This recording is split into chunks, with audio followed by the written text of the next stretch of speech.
So the not fun answer is he really didn't. Hi, my name is Dynamite Miranda. I'm your friendly neighborhood amateur Batman historian. Let's talk about Stephanie Brown's Robin Hood. There's two things you need to remember about Stephanie Brown's Robin Hood for this discussion. One, that it was incredibly short, less than 3 months in universe, and two, that her Robin Hood had less to do with her as a character and more to do with the fact that they needed Robin to die. Okay, so way back when kids didn't wear bicycle helmets, Jason Todd dies as Robin. He is killed by the Joker and also smoke inhalation. It's very sad, but he is never intended to be brought back. But comic books being comic books, you always need a new story, and there's only so much emotional mileage like a dead child can give you, right? Flash forward 15 years, and the folks down at the DC main offices are like, what if we brought this guy back? But it had been 15 years, people didn't really care that much about Jason Todd even when he was alive, and sure, there was some interest in the dead Robin coming back evil, but how do you really sell Batman's emotional turmoil, especially to an audience who may not have even been reading Batman comics 15 years ago? You make him relive it, right? How do you remind audiences about the Robin that died? You kill another Robin. But you see, here's where they ran into a problem, because Robin at the time was Tim Drake, and Tim Drake is immensely popular.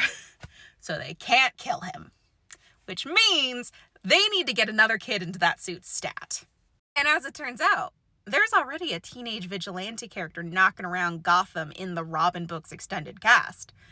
And she's disliked by a pretty prominent member of DC editorial.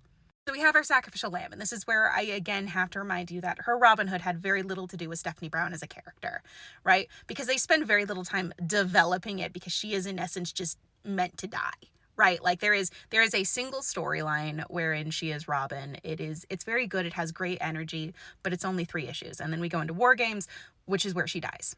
So she doesn't really get a traditional Robining. She doesn't really get to interact with any of the previous Robins or really any member of the Bat family outside of Batman during her time as Robin.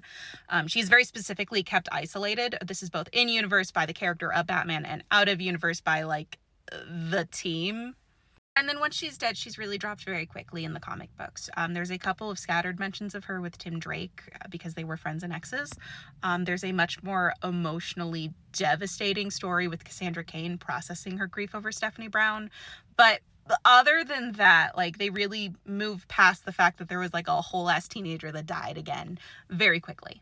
Her death does get retconned in a few years. Stephanie Brown does come back. She has an entire Batgirl run, but her Robin Hood gets de-emphasized. It just doesn't come up very often, even when it would be thematically appropriate, right? You get a couple scattered references to it from writers that I'm sure think they're very clever for remembering that she was Robin.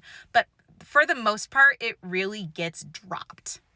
For some reason, a majority of DC seems to treat her Robin Hood like an embarrassing haircut. And all this to say, I don't think the Joker was even aware that there was a blonde Robin.